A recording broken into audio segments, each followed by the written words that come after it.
Salut à tous et bienvenue pour un top retour spécial Tipeee demandé par la même personne que les deux dernières fois. Là, Sylvain aime bien insister là-dessus. Ah, ça fait plaisir de voir cette attention particulière qu'il me porte. Donc voilà, je le remercie une fois de plus. Et c'est assez pratique parce que ça va aller un petit peu dans le thème des critiques Disneyphiles qui vont venir. Voilà, le premier samedi du mois de juillet, vous aurez la critique V2 de Toy Story 3. Il fallait bien que je la fasse avant la critique de Toy Story 4 qui sortira le samedi la semaine prochaine. Donc voilà, hein, vous aurez du Toy Story 2, Toy Story 3, Toy Story 4 enchaîné grâce à ça. Donc c'est pratique, hein, ça tombe plutôt bien. Donc ouais, qu'est-ce que j'ai à dire sur Toy Story 2, à part que c'est un très bon film qui me plaît sur beaucoup de points. Faut bien comprendre, hein, j'en ai déjà parlé, mais dépasser les 15 sur 20, c'est pas donné à tous les films. Hein. Pour moi, c'est une sorte de limite de barre qu'il n'est pas simple de dépasser. Quand vous dépassez les 15 sur 20, pour moi, vous atteignez le stade de films assez exceptionnels dans un certain sens. Deux films qui assument laisser une marque positive particulière. Donc ouais, c'est pas tous les films qui ont droit à ça, et même si c'est clair que je préfère Toy Story 3 qui est parmi mon top 5 des films préférés de tous les temps, un truc comme ça, si je devais dire un petit peu l'ordre, celui-là il fait partie d'une liste pas très longue de films exceptionnels dans ce que j'ai vu. Donc c'est pas rien, quoi. C'est pas parce que je lui ai mis 16 sur 20 par rapport à 18,5 de Toy Story 3 que ça veut dire que je le considère mal, hein. C'est clairement pas le cas. Et la raison pour laquelle je le trouve un peu moins bon que son prédécesseur, c'est pas vraiment une histoire de défauts, je trouve que ils se valent à ce niveau-là, ils ont à peu près autant de défauts, mais c'est surtout une question de qualité. Dans l'absolu, il y a moins de force dans les scènes de Toy Story 2 que dans les scènes de Toy Story 3. Et le fait est que Toy Story 3, c'est genre des scènes magistrales pour moi, hein. Deux scènes vraiment magistrales qu'on atteint rarement dans un film, ne serait-ce qu'une fois, alors deux fois. C'est vraiment pas tous les jours qu'un film vous fait ça, quoi. Donc ouais, il y a de très bonnes scènes dans Toy Story 2, hein, qu'on soit d'accord, hein, mais elles n'arrivent pas tout à fait à atteindre ce niveau-là, personnellement. Voilà pourquoi c'est un petit peu moins bon que Toy Story 3, même si ça reste un très bon film une fois de plus. En tout cas là, on va pas prendre plus de temps là-dessus et se pencher directement sur le problème. En avant pour le top 5 des pires points de Toy Story 2.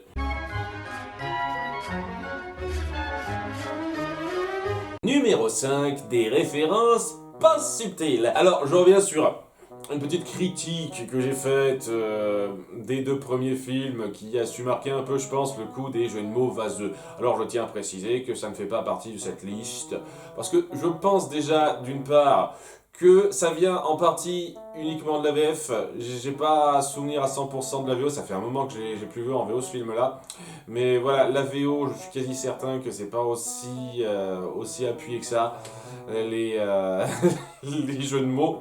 Et aussi parce que voilà, c'est des petits délires, des petites conneries, pas forcément les mieux réfléchis qui durent 2-3 secondes, quoi. Le pire à ce niveau-là, ça doit être le passage avec Papy Pépite qui dit « J'ai fait comme les jeunes, je danse en boîte !» Non, c'est trop con pour moi, mais c'est 3 secondes, quoi. Si ça, c'est un défaut notable, ce serait abusé, même de ma part, hein. Je sais que j'aime bien insister sur certains défauts, faut pas exagérer, quoi. C'est du chipotage sur lequel je meurs un peu, c'est tout, hein. Faut vraiment pas prendre ça en compte. Par contre, les références, c'est un niveau tout petit peu au-dessus pour moi dans ce film, parce que je les trouve pas particulièrement intelligentes ou intelligemment amenées. Hein, donc bon, sans parler de la grosse réplique VF, la référence bien grasse qui parlera presque plus aux gens de maintenant. Reviens, j'ai les mêmes à la maison. Voilà, vous vous souvenez de la pub? Moi je me souviens et je sais pas trop quoi dire à part que me rappeler à cette pub, c'est pas de la grande qualité de texte. Voyez? Vraiment pas. La VF a quelques petits problèmes par rapport à ça et ça va surtout s'ajouter aux références un petit peu grossières qu'on fait aux films qui étaient assez populaires, quoi. Déjà Jurassic Park est sorti il y a quelques années, donc on fait une référence là-dessus. C'est juste histoire de dire ah vous vous souvenez de Jurassic Park et ça apporte rien du tout, quoi. On aurait pu faire exactement la même chose sans cette référence-là. Et puis la référence à Star Wars. Je suis ton père. c'est assez grossier pour moi. Et voilà le truc, on nous balance ça comme ça, histoire de nous dire, vous vous rappelez de ces films? Eh ben oui. Alors, je dis pas que ça m'a pas fait un tout petit peu sourire la première fois, mais par rapport à la qualité d'écriture que ça renvoie, je trouve ça assez faiblard. Et honnêtement, un peu forcé sur les bords. On aurait pu facilement s'en passer, faire quelque chose d'un petit peu plus naturel. Bon, je vous cache pas que pour moi, cet opus a un petit peu mal avec certains de ses gags, notamment numéro 4, la route. Car on avait du gag à vous faire passer, on n'a pas réfléchi à l'œuvre en entier. Je suis pas fan du tout de ce gag. Et si c'était juste un petit gag rapide, une fois de plus, un jeu de mots, un truc comme ça qui durait 5 secondes, je vous dirais ok, c'est pas grave. Ça dure facilement une grosse minute de film. Il faut que nos persos passent la route. Il n'y a pas de passage piéton où ils pourraient pas essayer de réfléchir un tout petit peu plus. Et que ça, ils disent tiens, il faut qu'on rentre dans des plots et personne verra que les plots bougent sur la route.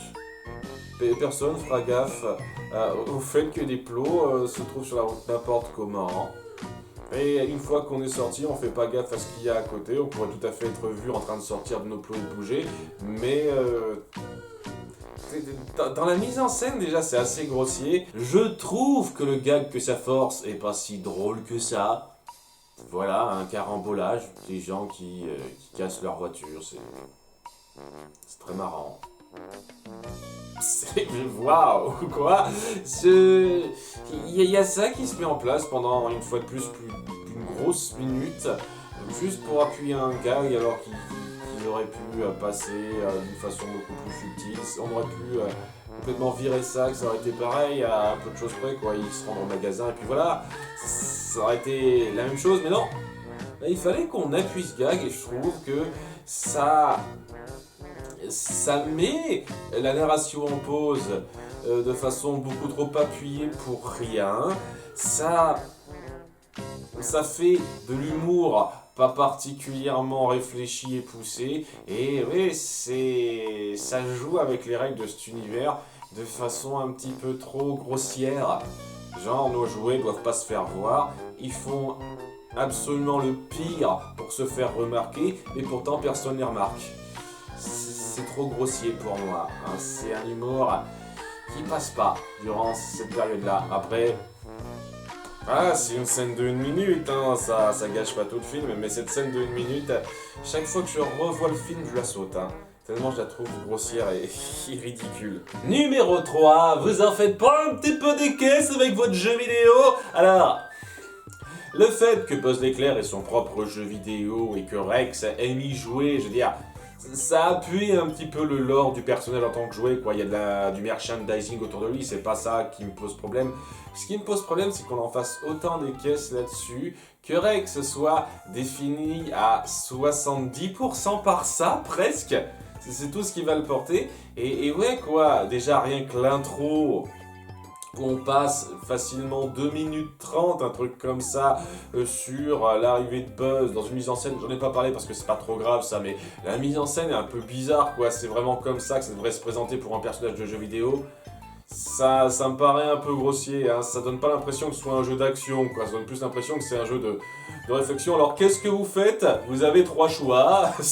Vous faites ci, vous faites ça, et à ce moment-là, vous voyez une cinématique. Hein. C'est à peu près l'impression que ça donne. Hein. Pour un jeu de l'époque, ça donne un peu cette impression-là, mais bon, ça c'est pas grave. Hein. C'est un détail, c'est pas le truc qui me pose problème. Ça fait qu'on passe tellement de temps là-dessus, alors que ça représente pas grand-chose en fait.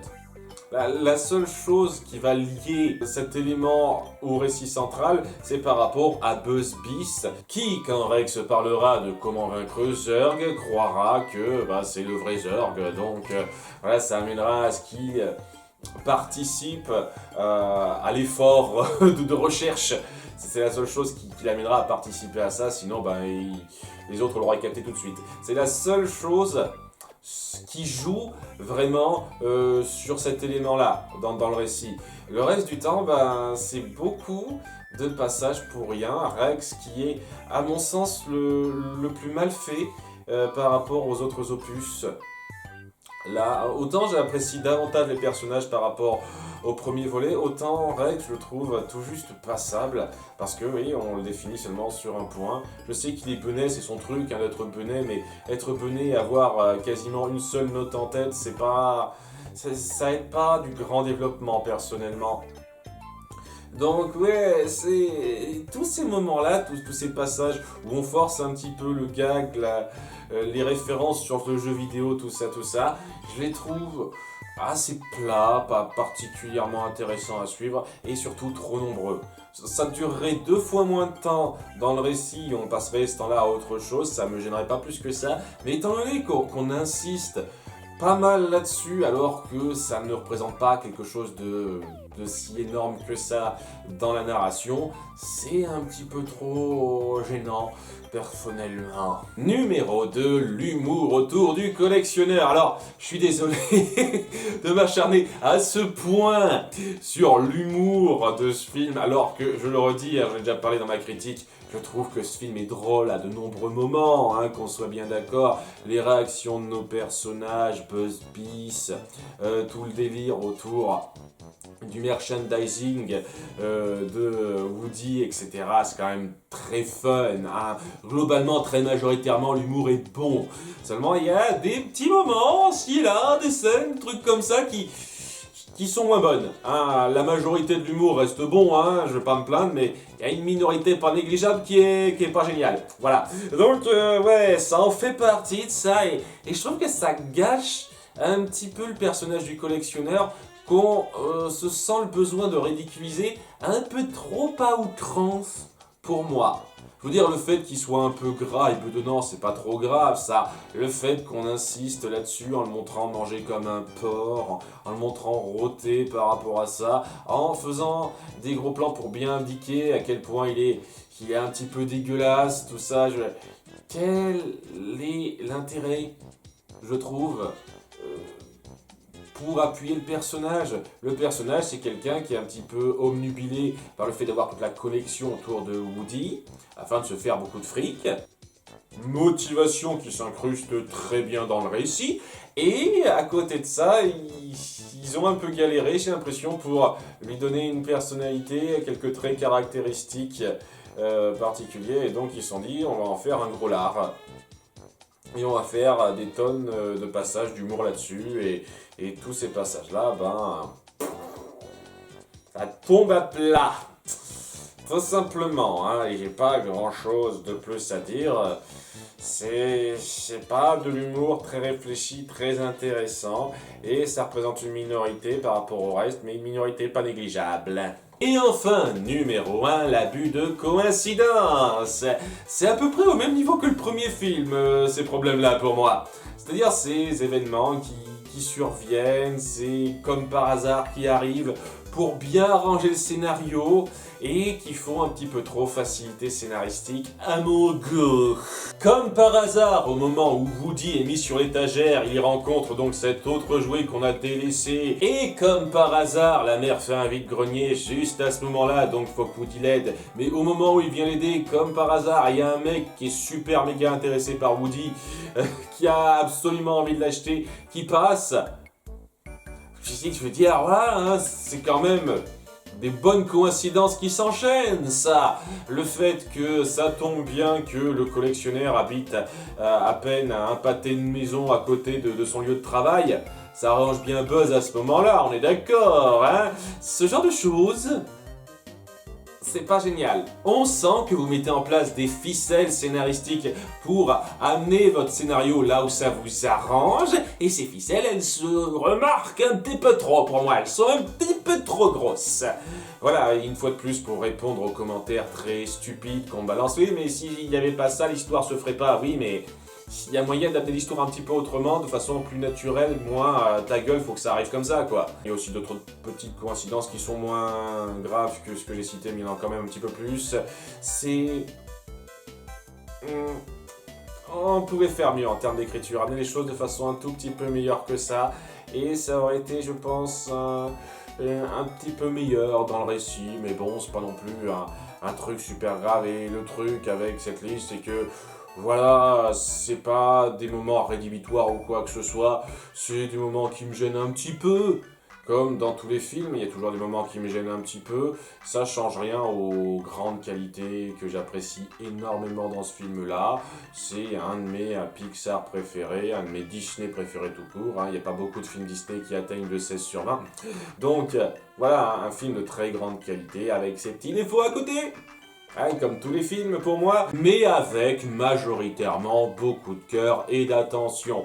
Voilà qui conclut ce top retour. Merci à Sylvain une fois de plus pour sa participation. J'espère que ça vous aura plu. Je vous donne rendez-vous d'ici 1 ou 2 semaines normalement pour le top retour que vous avez choisi qui sera sur La Petite Sirène 3. Merci d'avoir suivi. À plus.